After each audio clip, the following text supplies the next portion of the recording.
तो भारत वंदना कविता लिखी सूर्यकांत त्रिपाठी निराला जी ने, और इस कविता में किसकी वंदना की है? भारत माता की वंदना की है। साथ ही ये कविता उस समय की है जब देश अंग्रेजों के अधीन था, ठीक है, या गुलाम था। तो कवि ने यह आशा की है ना, कि भारती विजय करे, कि भारत माता की क्या हो? विजय हो। किसके विरुद्ध विजय हो? अंग्रेजों के विरुद्ध विजय हो। तो देखिए पहली जो पंक्ति वही है कि भारती जय विजय करे, कि हे भारत माता आपकी जय हो, आपकी क्या हो? विजय हो, जय हो, विजय हो, आप अंग्रेज रूपी शत्रुओं को क्या करें? इस स्वतंत्रता संग्राम के आंदोलन में परास्त कर दे। आगे भारत माता के रूप का या छवि का वर्णन करते हुए कहते हैं कवि, कनक शस्य कमल धरे। ठीक है, कनक मतलब क्या होता है? हाँ, सही बोल रहे हो? कनक मतलब क्या होता है? जोर से बोलो ना जी, जब तो मैं कह दिया सही बोल रहे हो तो। कनक मतलब सोना, ठीक है। और शस्य मतलब क्या होता है? हाँ, शस्य मतलब आप लोग साइंस में पढ़े होंगे, शस्यावर्तन, याद आ रहा है कुछ? नहीं? 2 बार सोना कैसे आएगा? हाँ, कनक मतलब सोना तो बिल्कुल सही है। शस्य मतलब क्या होता है? फसल, ठीक है। शस्यावर्तन, फसल चक्र परिवर्तन। नहीं पढ़े हो?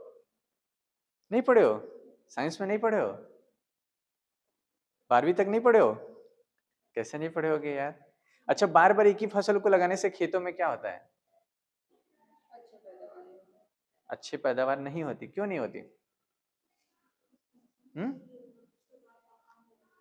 गुणवत्ता कम हो जाती है ना। एक ही फसल को लगाते जाएंगे, लगाते जाएंगे, लगाते जाएंगे, तो एक ही फसल को क्या है? एक ही प्रकार के पोषक तत्वों की जरूरत होती है।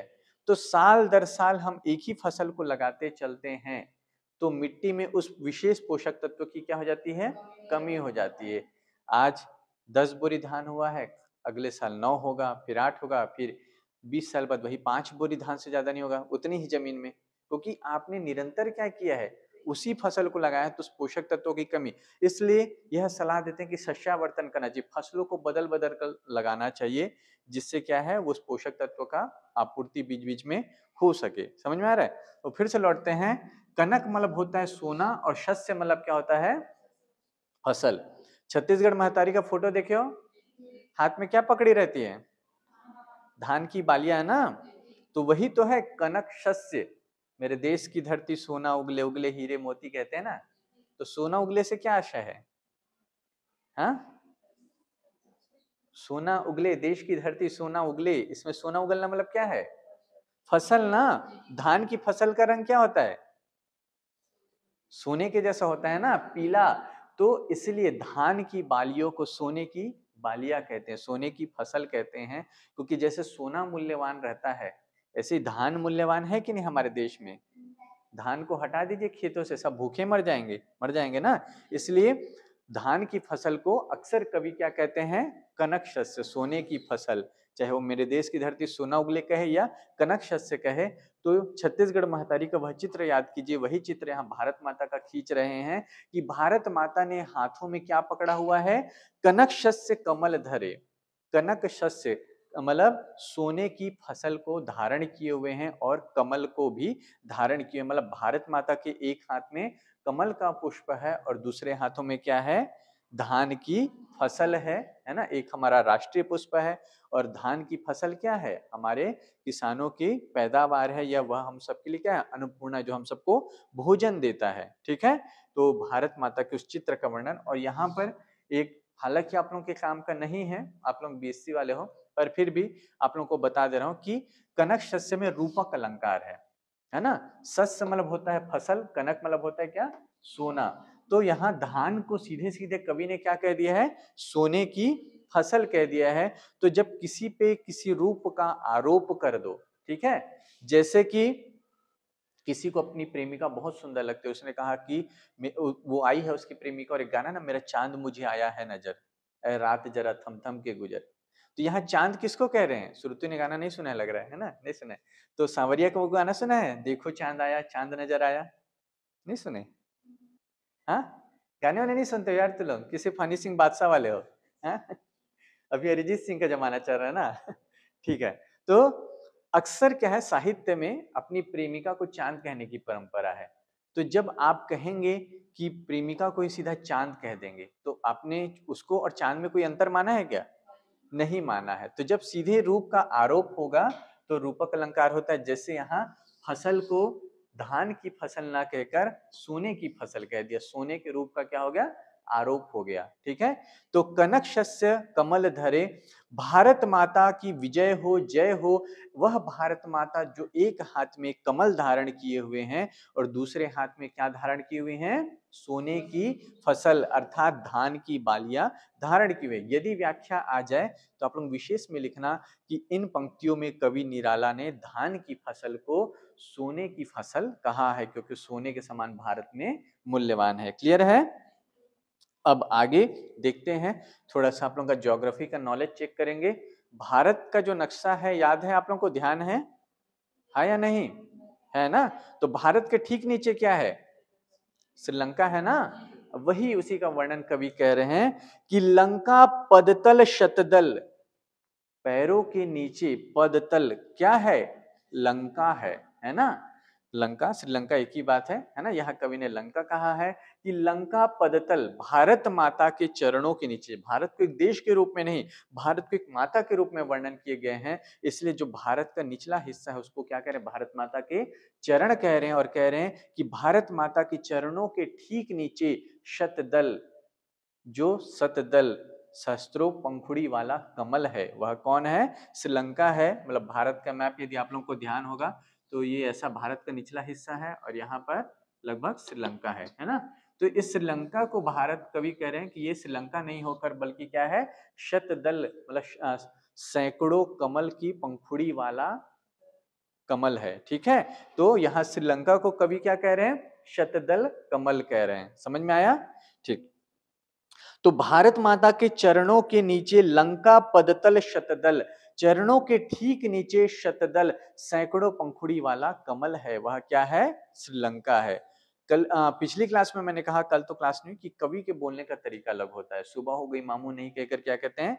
बीती विभावरी जागरी। सामान्य व्यक्ति क्या कहेगा कि भारत भारत की जो सबसे निचला हिस्सा है तमिलनाडु कन्याकुमारी, और कन्याकुमारी के ठीक नीचे क्या है? श्रीलंका है। लेकिन कवि क्या कह रहा है कि भारत के नीचे, निचले हिस्सा नहीं कह रहा है, भारत माता के चरणों के नीचे सहस्त्रों पंखुड़ी वाला या सैकड़ों पंखुड़ी वाला कमल है, वह क्या है? श्रीलंका है। समझ में आया बोलने का तरीका? ठीक। आगे देखते हैं। गर्जी तोर मी सागर जल, और गर्जना कर रहा है। चरणों के नीचे लंका तो है ही, लेकिन नीचे और क्या है? समुद्र है ना? कौन से समुद्र है? हाँ, भारत के नीचे कौन सा समुद्र है? हाँ, बोला था। कौन सा है बेटा? प्रशांत। प्रशांत तो नहीं है। और बताओ। हाँ, एकदम कॉमन सा लॉजिक है। हिंद के नीचे हिंद महासागर, याद करने की जरूरत ही नहीं है ना? तो ये हिंदुस्तान है और हिंदुस्तान के नीचे क्या है? हिंद महासागर। अब मेरे को बताना प्रशांत महासागर कहाँ है, खोज कर लाना। ठीक है। स्मार्ट बनना है 6 महीने में, जितना बन सकते हो। ठीक है। थोड़ा याद होना चाहिए कि कौन सा महासागर कहाँ है। ठीक है। और कितने महासागर है? 2 तो बता दिया आप लोगों ने। तो प्रशांत महासागर, हिंद महासागर, और याद है? हाँ, है कि नहीं? नहीं है? नहीं याद है? ठीक, ये भी ढूंढ कर लाना। ठीक है। एक रील मैंने देखा था, उसकी बात बहुत अच्छी लगी मुझे, है ना? मैं सोशल मीडिया सब बहुत चलाता हूँ, लेकिन सब में से कुछ काम की चीज खोजने की कोशिश करता हूँ।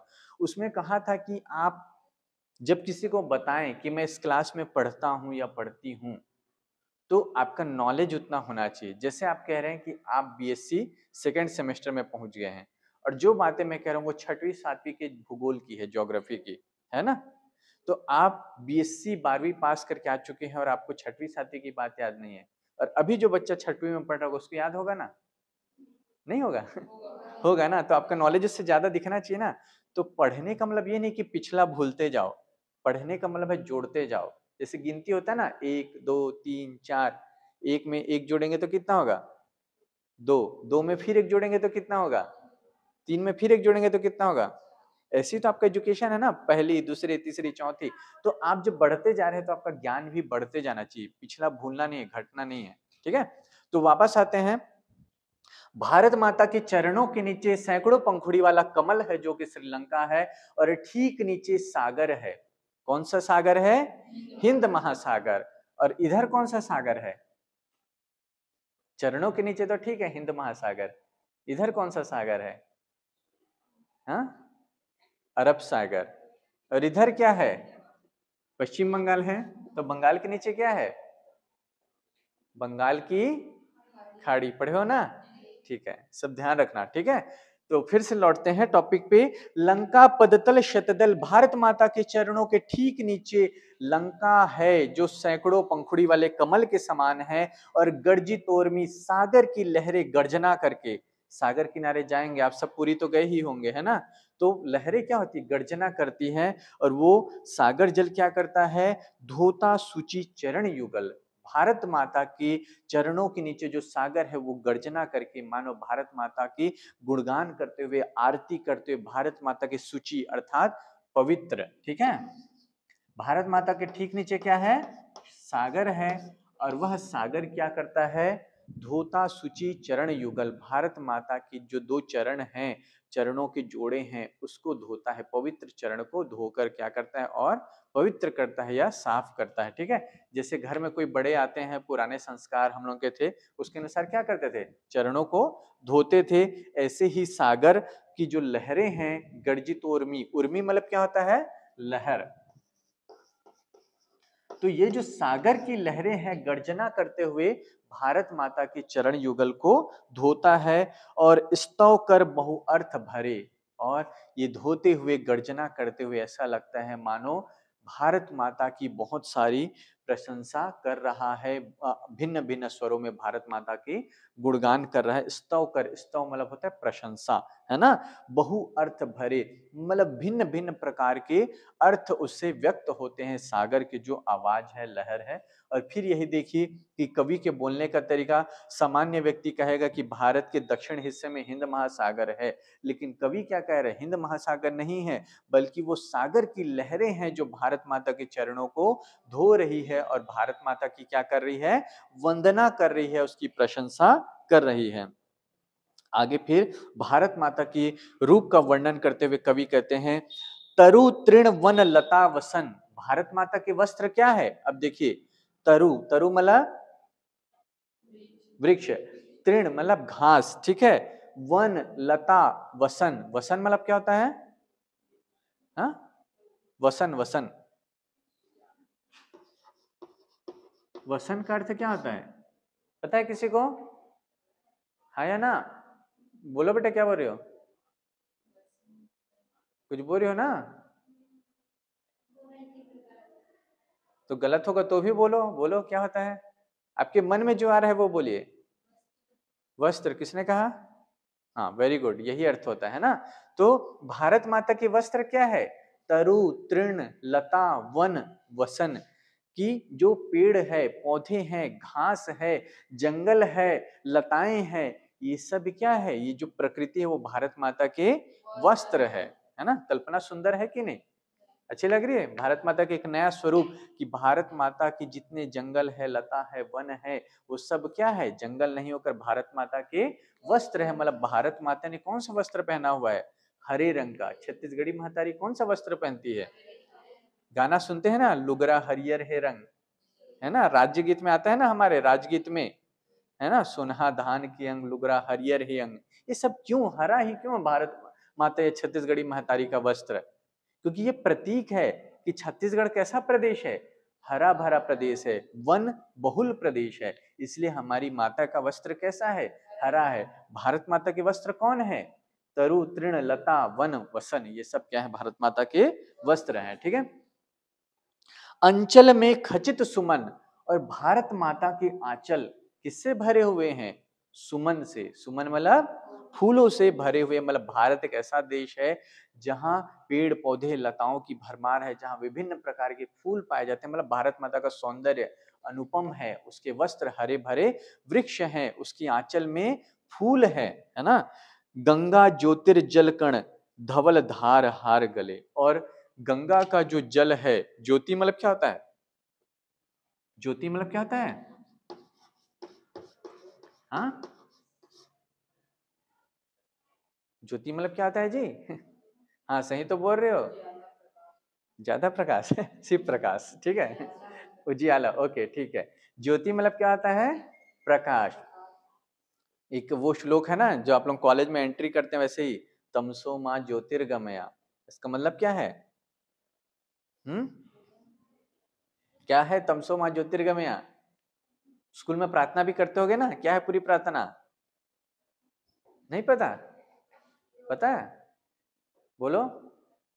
3 लाइन की पंक्तियां है, पंक्ति है, और कॉलेज में एंट्री करते सबसे पहले दिखाई देते, इसलिए बोलते हैं आसपास नजर रखना चाहिए, स्मार्ट बनो। क्या लिखा है, किसी को पता है? नहीं पता है? कल देखना ध्यान से। अस्तो माँ सदगमया तमसो माँ ज्योतिर्गमया मृत्युर्मा अमृतम गमया, अर्थात हे माँ मुझे कहां से कहां क्यों ले चलो, असत्य से सत्य क्यों ले चलो। तमसो माँ मतलब तमस अंधकार से, ज्योतिर्गमया कहाँ ले चलो, उजियाले की ओर, प्रकाश की ओर ले चलो, और मृत्योर माँ अमृतम गमया। देखिए 3 लाइन की प्रार्थना है, और उस प्रार्थना में कितना गहरा अर्थ है कि हे माँ मुझे असत्य से सत्य की ओर ले चलो, मतलब अज्ञान से ज्ञान की ओर ले चलो, तमस अंधकार से प्रकाश की ओर ले चलो, जीवन में जो अंधकार है नकारात्मकता उससे सकारात्मकता की ओर ले चलो, और मृत्योर माँ अमृतम गमया, मृत्यु से कहां ले चलो, अमरत्व की ओर, अमृत की ओर ले चलो। इसका मतलब क्या है, हम सब धीरे धीरे किसकी ओर बढ़ते जाते हैं, मृत्यु की ओर। जैसे जैसे उम्र बढ़ते जा रही है किसकी ओर बढ़ रहे हैं, लेकिन यहाँ प्रार्थना में उल्टा कहा गया, मृत्यु से अमरत्व की ओर ले चलो, मतलब मोक्ष की ओर ले चलो।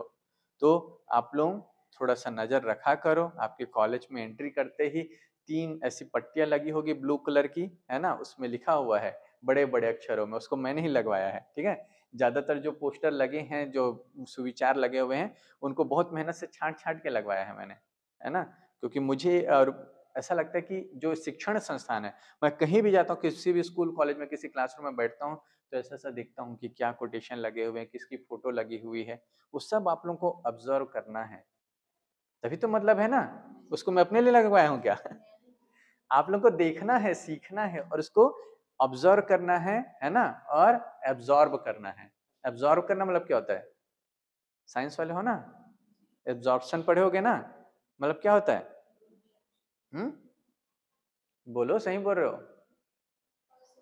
अवशोषण मतलब उसको सोख लेना है, ग्रहण करना है ना। स्पंज क्या करता है, स्पंज को पानी में डालोगे, स्पंज हल्का होता है ना, जैसे ही पानी में डालोगे क्या करता है, सोख लेता है, उसका वजन बढ़ जाता है ना। ऐसे ही आप लोगों को भी स्पंज जैसा बनना है।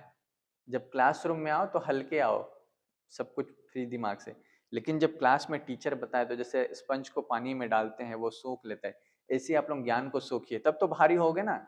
वजन से भारी नहीं होना है ना, किससे भारी होना है, ज्ञान से। तो कहाँ से हम लोग पहुंच गए, ज्योति से, अच्छा वहां पहुंच गए, ठीक है, वापस लौटते हैं, ठीक है। तो गंगा ज्योतिर्जल कण, गंगा के जो कण है, कण मतलब गंगा को जो जल है वो कैसा है, ज्योतिर्मय है, मतलब गंगा का जल कैसा है, प्रकाशवान है। आज की गंगा नहीं है, कवि जब लिख रहे हैं 1934-35 की गंगा है, जब प्रदूषण रहित थी गंगा, है ना। तो गंगा तो आज भी पवित्र मानी जाती है, उस समय गंगा और स्वच्छ थी। तो कवि लिख रहे हैं कि गंगा ज्योतिर्जल कण, गंगा की जो जल के कण है वो ज्योतिर्मय है। और कवि कह रहे हैं, फिर से भारत के मैप पे आते हैं, अगर ये मैप को जल्दी जल्दी में बना दिया जाए, हालांकि मैं मैप ले आऊंगा किसी क्लास में आप लोगों का, ऐसा करके, ऐसा कुछ मैप है ना इंडिया का, इधर यहाँ यहाँ ऐसा, ये लगभग मैप है। अब गंगा नदी का लोकेशन देखेंगे तो यहाँ से आपका ऐसा होते हुए इधर बंगाल की खाड़ी में गिर जाती है, ठीक है। तो कवि कह रहे हैं कि गंगा ज्योतिर्जल कण, गंगा के जो कण है वो ज्योतिर्मय कण है, और ऐसा लगता है कि भारत माता के गले का धवल हार हो, जैसे किसी ने हीरे का हार पहना हो, ऐसे ही ये गंगा नदी भारत के कंठ स्थल पर विराजित है। समझ में आया?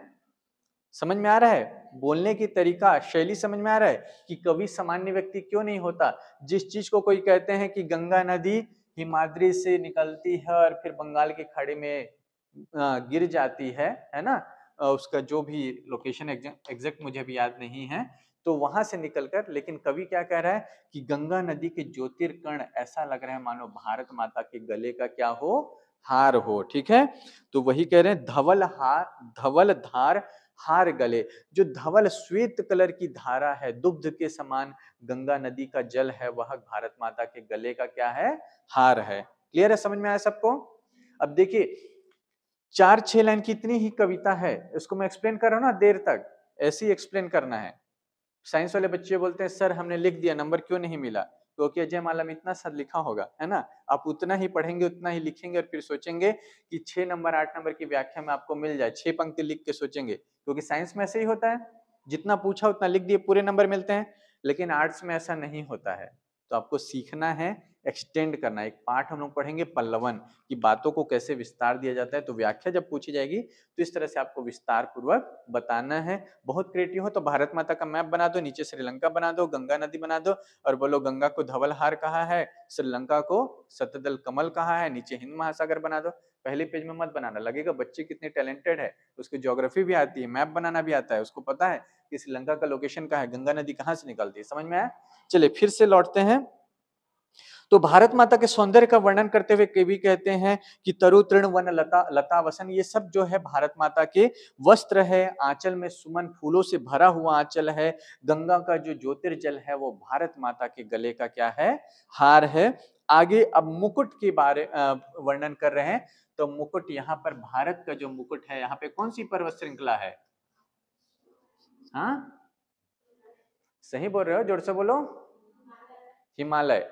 मैं चाहता हूं आप लोग जब आंसर दे तो पूरे कॉन्फिडेंस के साथ दे, गलत भी बोलो तो भी पूरे कॉन्फिडेंस के साथ बोलो। बोल दो रावली है, नहीं होगा क्या होगा, है ना? तो क्या है, कौन सी पर्वत विराजमान है? हिमालय पर्वत श्रृंखला विराजमान है। ये जम्मू कश्मीर से होते हुए लगभग असम मेघालय तक जाती है। ठीक है, तो कवि ने कहा है यहीं पर कि मुकुट शुभ्र हिम तुषार। लोगों को लगता है कविता लिखने के लिए सिर्फ भाषा जानना है, लेकिन देखिए कवि को ज्योग्राफी की जानकारी है कि नहीं, तभी तो लंका को बता रहे हैं कि चरणों पे है। मुकुट को, हिमालय को मुकुट कहने के लिए पता होना चाहिए ना। अगर हिमालय पर्वत यहाँ पर होता और उसको कभी मुकुट कहते तो सही होता क्या?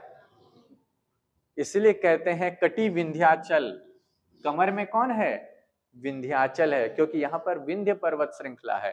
लेकिन हिमालय को मुकुट कहते हैं हमेशा, क्योंकि वो भारत के ऊपरी हिस्से में है। तो फिर आगे देखते हैं, मुकुट शुभ्र हिम तुषार। मुकुट में कौन है? शुभ्र है, पवित्र हिम तुषार, है ना, बर्फ से ढका हुआ मुकुट है ये। क्योंकि हिमालय में हमेशा क्या जमी रहती है? बर्फ जमी रहती है ना। हिमालय का संधि विच्छेद किए होगे बचपन में, हिमधन आलय, बर्फ का घर, मतलब साल भर बर्फ जमे रहने के कारण उस पर्वत का नाम क्या पड़ा? हिमालय पर्वत पड़ा। इसलिए उसे कह रहे हैं कि वह भारत माता का पवित्र मुकुट है, प्राण प्रणव ओंकार। और भारत के वासियों के जो प्राण है वो ओंकार की ध्वनि से भरे हुए हैं। मतलब हमारा जो मंत्र है, ओमकार की ध्वनि है, वह भारत की, भारतीयों के क्या है, हृदय में वास करता है। मतलब हमारे अंदर धर्म है, आस्तिकता है। ओम जो मंत्र है वो बहुत प्राचीन मंत्र है और वो हम सब भारतीयों के हृदय में विराजमान है, या उससे हमारा हृदय क्या है, गुंजित है। समझ में आया? चलिए आगे देखते हैं। तो कह रहे हैं ओंकार प्राण प्रणव ओंकार ध्वनित दिशाएं उदार। ओंकार की ध्वनियों से सारी दिशाएं क्या हुई है? गुंजित है। मतलब ओमकार की जो ध्वनि होती है वो सारी दिशाओं में गुंजायमान है। और शतमुख शतरव मुखरे, और शतमुख सैकड़ों मुख से सैकड़ों सैकड़ों आवाज मुखरित होकर इस ध्वनि का क्या करती है? उच्चारण करती है। इसका मतलब ये है ओंकार की ध्वनि मतलब पूजा करना, प्रार्थना करना नहीं, मतलब समस्त भारतीयों की जो आस्था है वो धर्म में है, अपनी आध्यात्मिकता में है। और उस आध्यात्मिकता या ओंकार की ध्वनि से भारत की जो दशो दिशाएं हैं वो क्या है? गुंजायमान है। जैसे आप कहीं योगाभ्यास के लिए जाते हैं, कहीं मंदिर में जाते हैं, वहां जब सब मिलकर एक साथ ओम ऐसी ध्वनि करते हैं तो वातावरण कितना सकारात्मक हो जाता है कि नहीं? आपके अंदर की नकारात्मकता दूर होने लगती है। हम घंटी क्यों बजाते हैं? क्योंकि वो सब जो ध्वनियां है मन को शांत करती है। आप कभी ऐसे ही शांत रहेंगे या मन अशांत रहेगा, जो घंटी बजाता है ना उसको एक बार जोर से सब बेल को मारिएगा, वो जब तक आवाज करता रहेगा टन, उसको आवाज को सुनेंगे आपका मन एकाग्र होने लगता है। मतलब ये सब कोई ढकोसला नहीं है, लेकिन हम लोग उसके अर्थ को समझ नहीं पाते। आजकल तो यूट्यूब में वीडियोस भी है, मेडिटेशन वीडियोस, मेडिटेशन साउंड, उसमें एक घंटी को बजाने का साउंड है और बोलते हैं ईयरफोन लगा के सुनिए। आप जब उस बेल की आवाज को सुनेंगे मन धीरे धीरे शांत होने लगता है। ऐसे ही भारत की ध्वनियों में, भारत के वासियों में ओंकार की ध्वनि गुंजायमान है, जो सभी दिशाओं में मुखरित है, फैली हुई है, जिससे भारतवासियों के प्राण को एक नई ऊर्जा मिलती है। तो एक छोटी सी कविता है जिसमें भारत की विजय की कामना की गई है, लेकिन छायावादी कवि है निराला, सीधे प्रत्यक्ष तौर पर नहीं कहकर अप्रत्यक्ष रूप से कहते हैं। तो उन्होंने भारत माता के सौंदर्य का चित्रण किया है, प्रकृति के माध्यम से चित्रण किया है, गंगा को गले का हार कहा है, हिमालय को चरणों पे विराजित कमल कहा है, सागर की लहरों को कहा है कि उनके चरणों को धोती है। इस प्रकार से उन्होंने भारत के सौंदर्य का वर्णन किया है, साथ ही भारत माता के विजय की कामना की है। क्लियर है, समझ में आया? तो बस इतनी सी रचना है, हो गया। तो ये आपका एक पार्ट कंप्लीट होता है, फिर मिलेंगे अगली क्लास में, ठीक है? चलिए ठीक।